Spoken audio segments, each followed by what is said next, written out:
was there that day and I saw her cry after Mama Teddy Bear said 10-4 and goodbye. She turned off the old CB and just looked at me, and her heart overflowed and her tears ran free.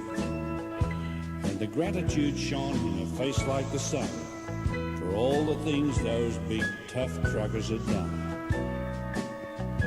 A handful of change and a few dollar bills, but most of all, a little boy's dream fulfilled. I guess I was Mama Teddy Bear's best friend. I lived next door to her and little teddy bear since I don't know when. And that's why now, before my memory grows old, the rest of this story just has to be told. I'd come over and sit with Teddy Bear while his mama was away and play little games to help him pass the day.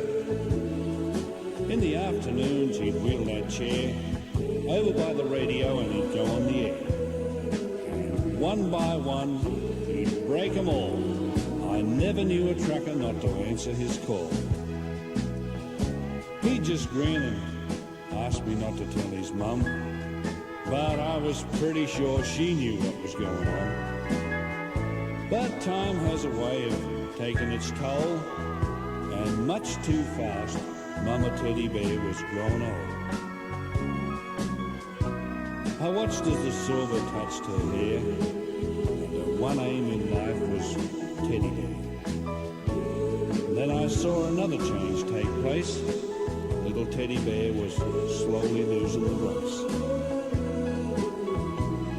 I knew it, and his mama knew it too, and there was nothing in this whole world either one of us could do. He talked less often on the old CB. There were times when he'd hardly talk with me. He took to sitting in the window and watching the road and the big 18-wheelers rolling by with their load.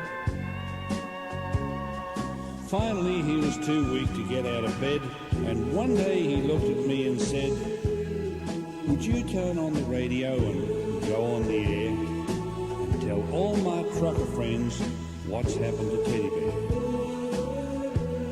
Well, the hardest thing I've done in my time was to pick up that mic and say, "Break 19. This is for all you truckers who care. I'm calling for your little friend, Teddy Bear. He says to tell you he misses you all and he's awful sorry he can't answer your calls." They all came back and joked with me and said they'd catch him later on the old CB.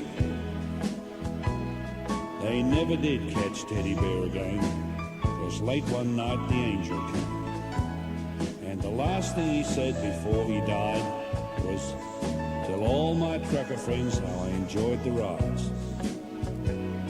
Mama Teddy Bear couldn't tell him, and neither could I. Because each time we'd look at that radio, we'd both start to cry. The funeral was preached at the chapel, and little Teddy Bear started on his last ride. As the procession rounded the little city square, the sounds of 100 engines filled the air. The truckers had dropped their trailers back somewhere behind, and one by one, they fell in line. They all tried to comfort Mama Teddy Bear, and it seemed like the warmth of God just filled the air.